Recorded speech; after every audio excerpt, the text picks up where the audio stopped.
à tous, j'espère que vous allez bien. Je suis ravie de vous retrouver aujourd'hui pour les énergies de votre premier semestre 2025. Alors cette vidéo s'adresse à vous si vous êtes Capricorne, si vous êtes ascendant Capricorne ou si vous avez votre signe lunaire en Capricorne, quel que soit votre signe solaire. Nous allons voir dans cette vidéo donc la première partie de l'année 2025, les énergies pour le premier semestre. On regarde la tendance, l'énergie dominante sur ce premier semestre pour vous en tant que Capricorne. On regarde votre énergie à vous, ce que vous attendez de cette période. On va regarder également quelle est votre force sur cette première partie de l'année, ce sur quoi vous pouvez vous appuyer. On regarde ce que vous laissez derrière vous. Et puis, nous allons également regarder les principaux domaines de vie, à savoir la vie émotionnelle et sentimentale, la vie active et professionnelle et le plan matériel et financier. Pour terminer, dans une seconde partie, nous regarderons mois par mois quelle est l'énergie qui ressort pour vous à partir du mois de janvier jusqu'au mois de juin. Allez, c'est parti pour vous, les Capricornes. Quelle est la tendance, l'énergie dominante? On a l'énergie de l'ermite. Alors, ce premier semestre, c'est un semestre qui va certainement vous inviter à vous écouter, à vous retrancher en vous-même pour aller chercher des réponses, pour aller étudier des situations, des problématiques, réfléchir, analyser, contempler, se remettre en question. On a ici, dans ce premier semestre, une vie intérieure qui est quand même assez riche. Donc vous serez peut-être en recherche de réponses, en questionnement, en introspection aussi, pour certains ou certaines d'entre vous. Ça peut être également un semestre important pour celles et ceux qui sont célibataires ou celles et ceux qui se sentent seuls. Après, c'est vrai qu'avec l'ermite, il est possible que certains Capricornes ressentent l'envie et le besoin de s'isoler un peu, de se mettre un petit peu en retrait, à l'écart, de ce besoin d'être seul, ce besoin de se retrouver finalement avec soi-même. On continue, on regarde justement votre énergie à vous. Sur ce premier semestre, on a le 10 de bâton. Alors, votre énergie à vous, elle est à se défaire d'un poids, très clairement. Avec cette carte-là, on voit que vous avez, pour certains d'entre vous, accumulé beaucoup. On supporte, on porte et on supporte encore et encore et encore. Et au bout d'un moment, ça devient trop lourd à porter. Donc là, votre énergie, elle va être à vous défaire, vous décharger, vous délester d'un poids, d'un fardeau, d'une situation que vous considérez être comme un poids, comme un fardeau. Avec cette carte-là, en général, c'est que, voilà, on dit stop. On dit stop parce que c'est trop lourd. Donc ça peut être quelque chose de conscient, ça peut être aussi inconscient, ça peut être ici un conseil qui vous est donné. Hein. C'est pas forcément l'énergie dans laquelle vous êtes réellement, mais ça peut être votre énergie inconsciente quelque part et qu'on vient mettre ici à votre conscience. Donc de toute façon, avec ce 10 de bâton, vous êtes vous dans votre énergie et intérieurement à la fin de quelque chose, au bout d'une situation puisqu'on est sur un 10. Et vous ne pourrez pas porter plus ou supporter plus. Avec cette carte-là, voilà, il est question de se défaire de ce poids que vous avez sur les épaules. Alors, on continue. Qu'est-ce que vous attendez de cette première partie de l'année, de cette première... Ben oui, bien sûr. Qu'est-ce que vous attendez? Le fou. Repartir de zéro. Ce que vous attendez aussi, c'est de pouvoir vous mettre enfin dans un état d'esprit de nouveaux départs, de nouveautés, de nouveaux projets. On voit bien que, vous voyez, ce que vous attendez est en parfaite corrélation, et c'est logique quelque part, hein, avec ce qui se passe en vous. C'est-à-dire que là, vous êtes au bout de quelque chose, au bout d'un cycle, ou au bout d'une situation, au bout d'une démarche, au bout d'une procédure. Voilà, ça peut être évidemment différent selon chacun de vous. Hein. Ça résonne d'une certaine manière en vous, et puis ça résonnera d'une autre façon chez quelqu'un d'autre qui regarde pourtant la même vidéo. Mais voilà, bien sûr c'est différent selon chacun, mais de toute façon, quoi qu'il en soit, avec le 10 de bâton, voilà, on est au bout de quelque chose, et il est grand temps. Voilà, que ça se termine. Et donc, c'est pour ça que vous avez le fou dans ce que vous attendez de ce semestre, c'est que vous attendez un nouveau souffle, vous attendez de pouvoir prendre un nouveau départ, vous attendez de pouvoir aussi peut-être partir, pour certains ou certaines d'entre vous, que ce soit déménager, que ce soit changer de travail, que ce soit... On a besoin et envie d'une grande bouffée d'air, voilà. Donc là, voilà. vous avez envie de pouvoir vous préparer ou vous mettre dans un état d'esprit où vous pouvez vous projeter dans de nouvelles choses ou dans quelque chose de différent. Différent en tout cas de ce que vous portez ou de ce que vous supportez. Donc ce semestre, c'est aussi quand même avec l'ermite, hein, un semestre où on réfléchit beaucoup. Un semestre Pour certains d'entre vous, il est fort possible que vous soyez d'ailleurs, par rapport à la numérologie, en année personnelle 7. Ça, c'est tout à fait possible. On continue. Votre force, ce sur quoi vous pouvez vous appuyer dans ce semestre. Ah, ça c'est intéressant, le 3 de denier. Alors, encore une fois, votre force, elle est en adéquation avec l'énergie du semestre. Donc ça, c'est pas mal, parce que c'est quelque chose qui va certainement vous porter. Ce qu'on voit, c'est que là, votre point fort, ce sur quoi vous pouvez vous appuyer, c'est un entourage. Qu'il soit personnel, familial, amical, professionnel, peu importe ici, on voit qu'il y a vous et d'autres personnes autour de vous qui peuvent vous aider à avancer, à travailler sur un projet, à terminer ce cycle ou cette démarche, cette procédure ou quel que soit ce qui est en train de se terminer, qui est quand même difficile pour certains ou certaines d'entre vous, on voit que là, votre force, c'est que vous êtes finalement soutenu et accompagné. Cette capacité aussi, encore une fois, votre force, comme je le disais, en adéquation avec l'ermite, c'est votre capacité à vous remettre en question. Et ça, c'est formidable parce que c'est ce qui permet de toujours réussir à s'adapter aux événements, aux aléas, aux problématiques, aux situations, aux personnes. Quand on a cette capacité ou cette facilité à remettre en question les situations ou à se remettre en question soi, eh bien, on a plus de facilité à faire front, à faire face et à s'adapter finalement à ce qui se présente à nous, tout simplement. On continue ici, ce que vous laissez derrière vous, les Capricornes. L'empereur. Alors, là, la première chose qui me vient dans ce que vous laissez derrière vous, c'est une certaine rigidité. C'est-à-dire que là, il va être question pour vous de pouvoir enfin faire preuve de souplesse. Que ce soit, et surtout vis-à-vis de vous-même, parce qu'on n'oubliez pas, l'énergie principale, c'est l'ermite quand même. Donc il y a cette idée d'être plus souple vis-à-vis de soi-même, ou avec soi-même, de faire preuve de douceur, de compréhension, d'écoute, vous voyez, il y a quelque chose comme ça. Je pense que là, les Capricornes, sur le premier semestre, il y a vraiment cette question de je m'écoute, je m'écoute, je me respecte, je prends soin de moi, et je ne suis pas trop dur avec moi-même. C'est vraiment ça. Parce que dans ce que vous laissez derrière vous, effectivement, il y a peut-être eu quelque chose comme ça d'un petit peu trop rigide, peut-être, vous voyez. Pour d'autres, ce que vous laissez derrière vous, ça peut être un relationnel. Auquel cas, ça peut être par rapport à quelqu'un qui est bélier, du signe du bélier. Ensuite, on peut effectivement ici, dans ce que vous laissez derrière vous, on peut parler peut-être de certaines responsabilités que vous avez eues. Donc, comme je vous l'ai dit, le 10 de bâton dans votre énergie, vous êtes au bout d'une situation, au bout de quelque chose qui a été vécu comme un poids, comme un fardeau. Est-ce que c'est professionnel, auquel cas vous laissez quelque chose derrière vous par rapport peut-être à votre hiérarchie ou concernant vos responsabilités? Après, ça peut être aussi quelque chose de plus personnel. On peut parler d'une dimension peut-être familiale aussi. Donc ça peut être par rapport à quelqu'un qui est bélier ou par rapport à une personne qui fait figure d'autorité. Visiblement, vous laissez quelque chose d'important derrière vous par rapport à cette personne ou à cette relation. On continue. Les principaux domaines de vie. Donc on démarre avec la vie émotionnelle et sentimentale. Le 8 de denier. Bon là c'est pareil, un travail, un effort. Le premier semestre, c'est vraiment un semestre où vous allez travailler à construire, créer, investir, aussi pour soi-même, dans le cas d'une introspection, d'une remise en question. Voilà, il y a vraiment une notion d'effort, de travail et d'adaptation et de remise en question pour vous les Capricornes sur ce premier semestre.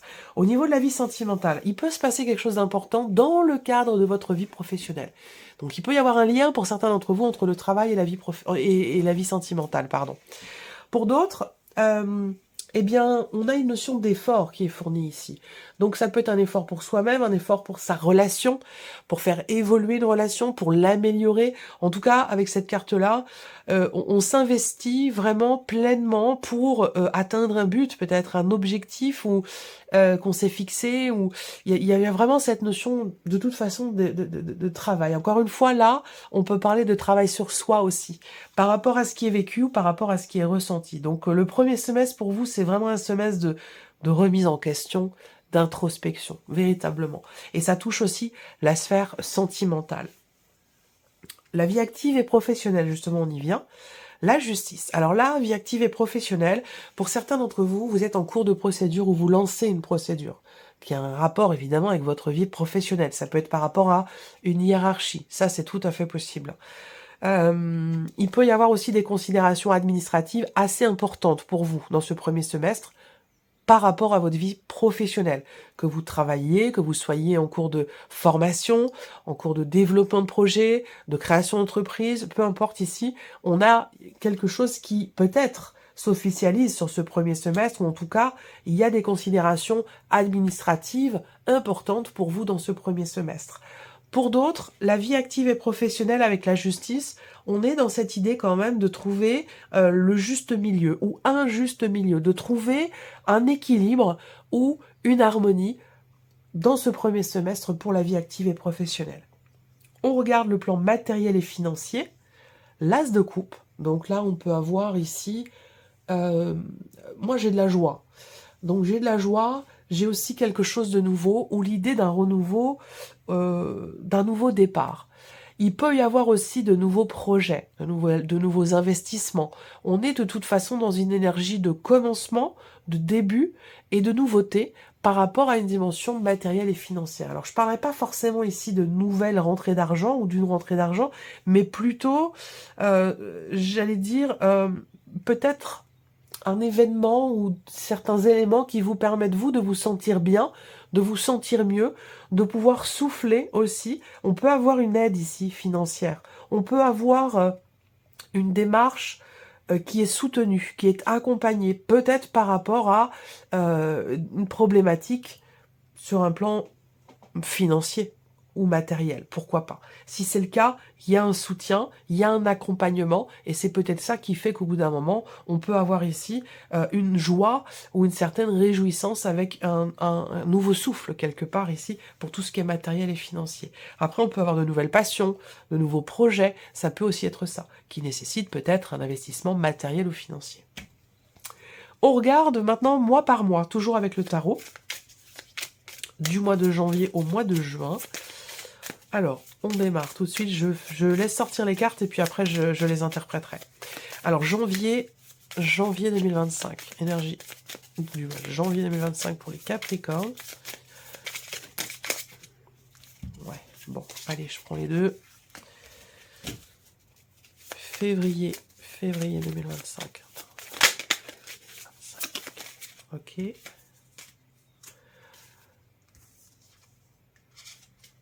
Ouais. Ouais, quelque chose par rapport au matériel, au financier. Mars, pendant cette énergie dominante, mars 2025.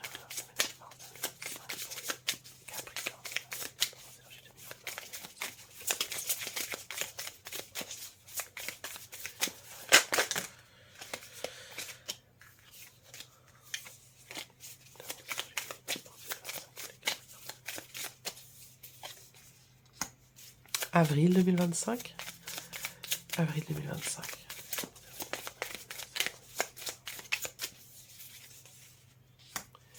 Mai 2025.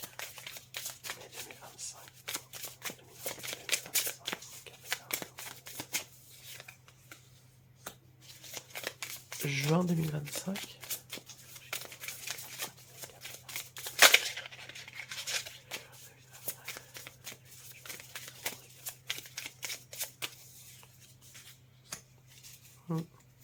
Je vais recouvrir le 2 d'épée.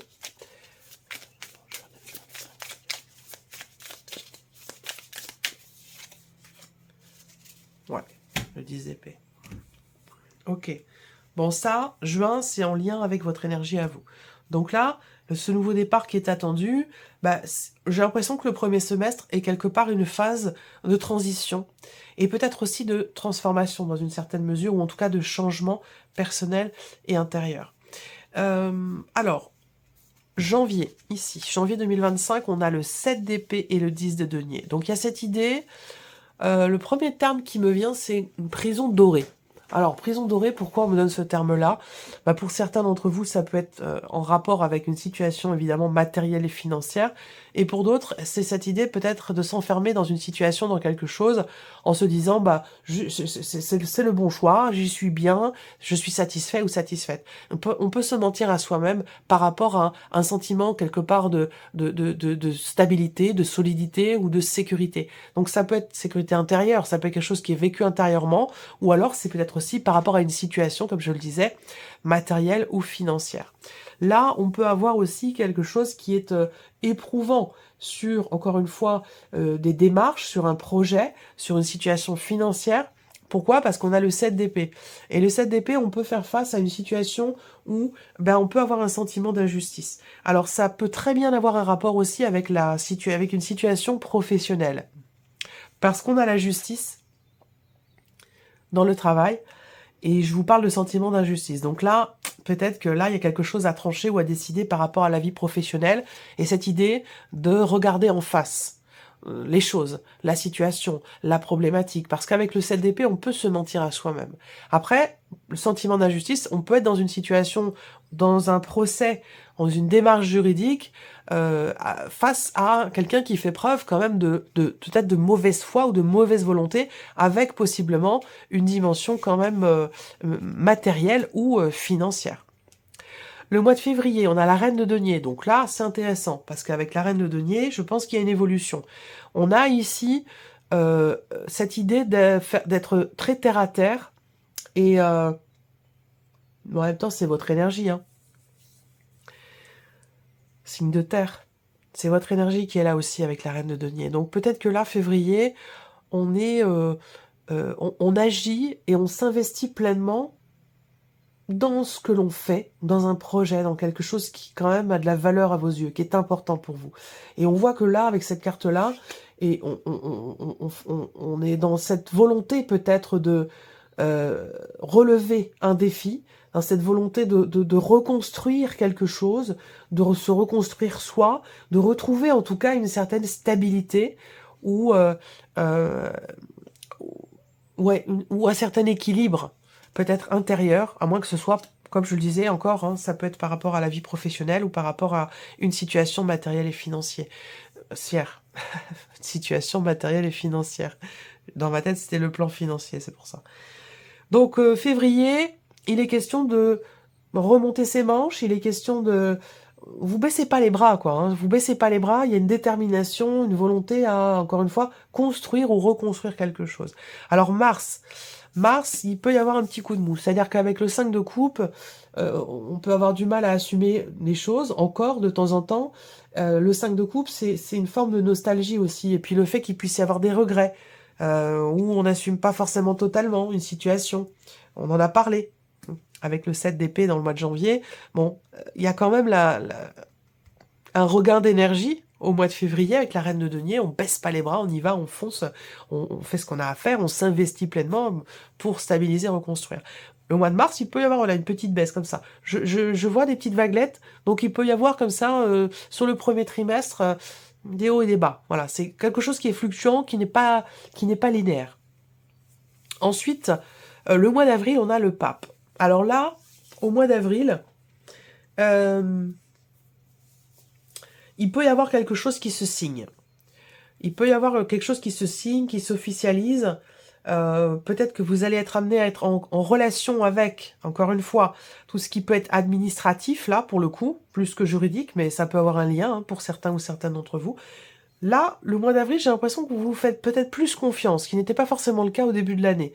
Cette idée de s'écouter, oui, de se faire confiance, d'écouter, de s'en remettre tout ce qui a pu être vécu, expérimenté, et de s'en servir comme tremplin dans sa manière d'agir, de réagir, ou dans les décisions qui peuvent être à prendre. Et on y vient parce que ici, mai et juin, on a le 2 d'épée quand même sur le mois de juin, donc il va être question de faire un choix, de se positionner, de prendre une décision, et on voit que par rapport à ça, au mois de mai, on a la reine d'épée, donc au mois de mai, on structure les choses dans sa tête.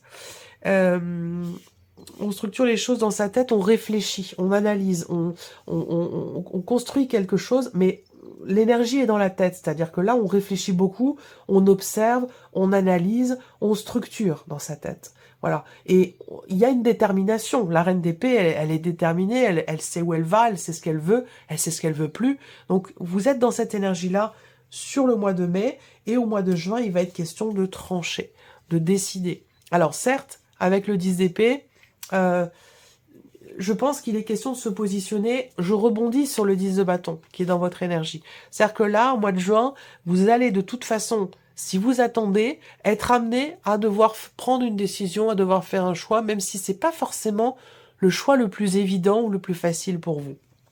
C'est vrai qu'avec le 10 d'épée, on est ici au mois de juin sur quelque chose qui, encore une fois, on est sur un 10. Hein. Vous avez le 10 de bâton et le 10 d'épée. Donc là, il ne peut y avoir qu'un mieux-être derrière avec ces deux cartes-là. C'est-à-dire que on verra le deuxième semestre. J'ai hâte de le voir.